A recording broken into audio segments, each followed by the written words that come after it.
Le JT Foot Mercato avec Parions Sport en ligne. Avec le code FM15, profitez d'un bonus de bienvenue de 85 € plus 15 € sans dépôt sur Parions Sport en ligne.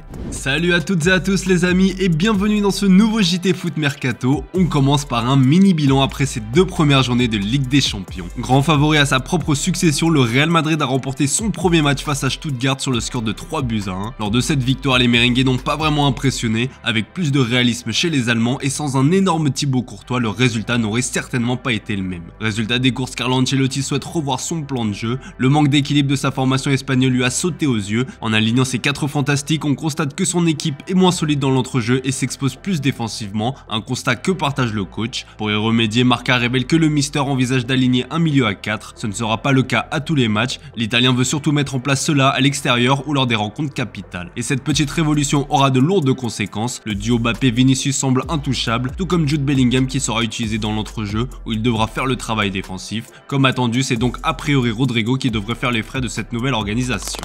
Le PSG aussi faisait hier son entrée en lice dans cette nouvelle Ligue des Champions, et bien comme le Real Madrid, le club parisien n'a pas vraiment impressionné. Face à une belle équipe de Girona, les Parisiens ont dû s'en remettre à une boulette de Gazzaniga sur une frappe de Nuno Mendes pour l'emporter. Pour l'ancien joueur de l'OM et consultant chez Canal+, Samir Nasri, c'était une copie inquiétante pour un club qui se prétend être candidat au sacre final. En avant-match, tout le monde a dit c'est un nouveau PSG, j'ai vu des attitudes, des choses, après ces 90 minutes, je n'ai rien vu de tout ça. Encore heureux qu'il gagne contre Gérone, c'est une équipe du chapeau 4 et le PSG est censé être un prétendant crédible à la victoire finale. Là, quel joueur de Gérone est titulaire au PSG? Aucun, même sur le banc je ne le prends pas. On doit se contenter d'une victoire 1-0 à domicile à la 89e et tiré par les cheveux a-t-il lâché. Parmi les satisfactions d'hier, on peut quand même citer Warren Zaïre-Emery ou encore Willian Pacho. Arrivé cet été en provenance de Francfort, le défenseur équatorien a découvert hier la Ligue des Champions, une grande première taille patron pour le joueur qui fait preuve d'une grosse solidité et qui gagne beaucoup de points aux yeux de Luis Enrique. En zone mixte après la rencontre, l'intéressé a évoqué son duo avec Marquinhos. Nada especial, muy especial para mí jugar al lado de él, mucha experiencia, intento aprender de él mucho y la verdad que el apoyo que él me da hacia mí, la confianza que me da, me ayuda mucho para crecer y seguir aportando mucho al equipo. Bon, si le PSG se frotte les mains de cette trouvaille, il y en a bien un qui doit être inquiet, c'est Presnel Kimpembe. Absent des terrains depuis le 26 février 2023, le Titi parisien n'en trouvera toujours pas la lumière au bout du tunnel. S'il a retrouvé les terrains du PSG Campus, il faudra attendre la deuxième quinzaine du mois d'octobre pour le voir prendre part à une séance d'entraînement avec ses coéquipiers. La grande question que tout le monde se pose, combien de temps lui faudra-t-il pour retrouver son meilleur niveau? S'il ne se laisse pas abattre jouant son rôle de vice-capitaine à fond, il devra redoubler d'efforts pour se faire une place dans l'effectif. Avec Pacho qui prend de plus en plus de place, Beraldo et Lucas Hernandez qui se remet doucement de ses croisés, la concurrence sera féroce pour le retour de l'international français.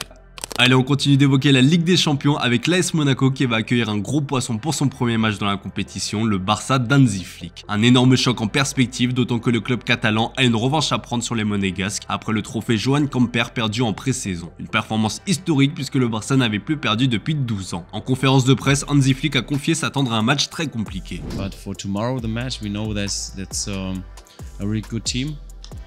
They won it against us in the Camber.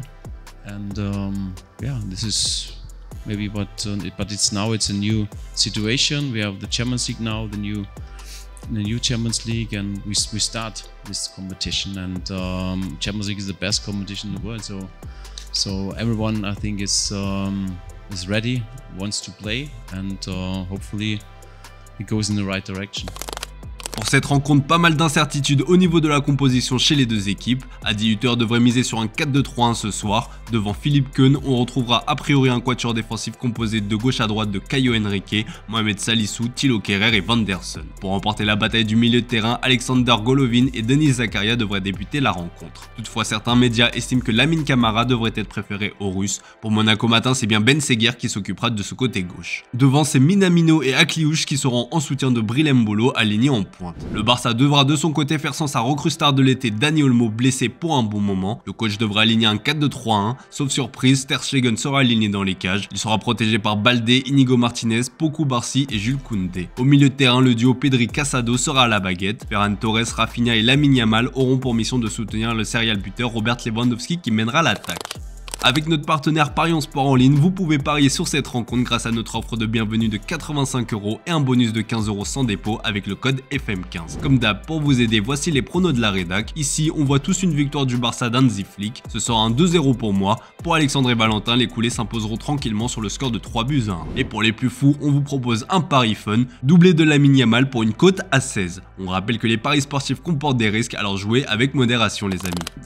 Ce soir, ce sera aussi la grande première en Ligue des Champions du Stade Brestois. Surprenant 3ème de Ligue 1 l'an dernier, le club breton va effectuer ses débuts par un duel face à Sturm Graz. Pour rappel, les hommes d'Éric Roy joueront cette rencontre au stade du Roudourou, leur enceinte Francis Leblay n'étant pas aux normes de l'UEFA. Dans une interview accordée au Figaro, le président brestois Denis Le Saint a exprimé un souhait en cas de qualification pour les barrages, il veut réquisitionner le Stade de France. Pour être attractif, donner envie, recevoir les gens dans de bonnes conditions, il faut l'outil. On avait imaginé faire un match au Stade de France, on n'a pas pu car on a vendu 4 matchs dans le pack. Si on est dans les 24, on fera notre demande à la FFF et UEFA pour évoluer à Saint-Denis en barrage. Paris est la deuxième ville bretonne de France, je l'ai déjà évoqué avec une personne qui travaille à l'UEFA. Si on a la chance d'être dans les 24, 80 000 spectateurs au Stade de France, ce serait génial. C'est un vœu pieux, lâche le dirigeant finistérien.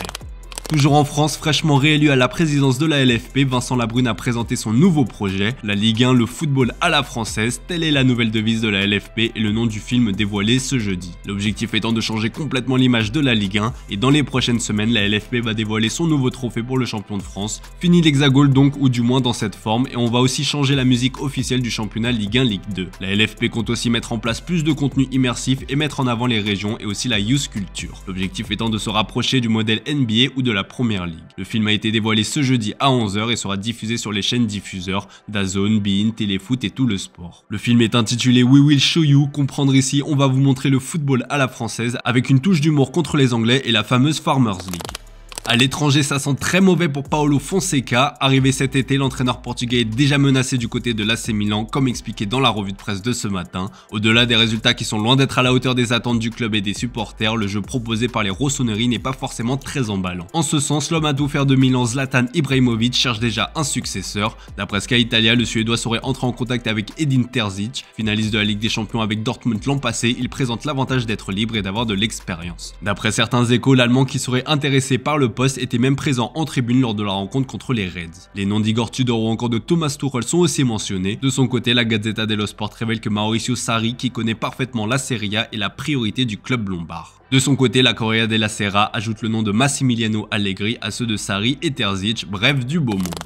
Au Bayern Munich, l'avenir de Mathys Tel est incertain. À 19 ans, l'international espoir français doit faire face à une terrible concurrence à son poste. Et oui, un certain Harry Kane sévit au poste d'attaquant. L'anglais est tout simplement intouchable aux yeux de Vincent Kompany, ce qui condamne le français à un rôle de joker de luxe qui ne le satisfait plus. Il en va de même pour son club qui veut le voir se développer et progresser. Ainsi, si son cas ne s'arrange pas dans les prochaines semaines, un prêt lors du mercato d'hiver 2025 n'est pas à exclure d'après Bild. Auteur d'un début de saison moyen, Tel devra certainement partir pour grappiller du temps de jeu. Et on imagine que les prétendants seront nombreux à vouloir l'accueillir. Cet été déjà, il avait été lié à des rumeurs de départ, mais le limogeage de Thomas Tuchel l'a fait changer d'avis. Au Real Madrid, Hendrik a fêté son union avec Gabriel Miranda de fort belle manière, avec un but plein de caractère pour sa première en Ligue des Champions avec le Real face à Stuttgart. Âgé de 18 ans, le Brésilien vit certainement un rêve éveillé en ce moment. Si vous suivez un peu son actualité, vous savez qu'il entretient une relation assez particulière avec sa compagne, où il n'est pas libre de tous ses mouvements. Ce jeudi, El Partidazo de Cope fait des révélations sur les clauses de son contrat de mariage. Le média espagnol précise à ce titre que les deux jeunes mariés ont convenu au sein de ce contrat de ne pas avoir de changement radical de comportement l'un envers l'autre et de ne pas utiliser certains mots tels que d'accord, beauté, ok dans les messages écrits. Le je t'aime étant lui aussi obligatoire. Enfin, le contrat signé devant un notaire interdit aux joueurs du Real Madrid d'avoir une petite amie virtuelle dans l'un des jeux vidéo auxquels il est accro. Des clauses qui semblent encore plus strictes que le contrat qu'il a signé avec le Real Madrid. En attendant peut-être le limogeage de Paulo Fonseca, certains ont déjà sauté. Anderlecht a décidé de se séparer de son entraîneur Brian Rimmer. L'entraîneur danois de 45 ans paye le début de saison très mitigé des Mauves. Anderlecht occupe actuellement la 4e place du championnat belge avec 3 victoires, 3 nuls et 1 défaite. David Hubert, entraîneur des U18, le succède pour le moment. 2 jours après le 9-2 pris contre le Bayern Munich, le Dynamo Zagreb a annoncé l'éviction de son coach, Sergej Jakirovic. Son adjoint Sandro Perkovic sera en charge de l'équipe première jusqu'à ce qu'une décision soit prise concernant l'arrivée d'un coach ou non. Allez, comme d'hab les amis, on se quitte avec l'image du jour. Comme on vous l'a révélé, Anthony Martial a choisi de poursuivre sa carrière du côté de l'AEK Athènes. Arrivé mercredi soir dans la capitale grecque, le Français a été accueilli en superstar dans une ambiance très chaude. Plusieurs centaines de supporters se sont réunis à l'aéroport avec chants et fumigènes au programme. Je vous laisse là-dessus les amis, très bonne soirée à vous, on se dit à demain pour un nouveau JT sur Foot Mercato.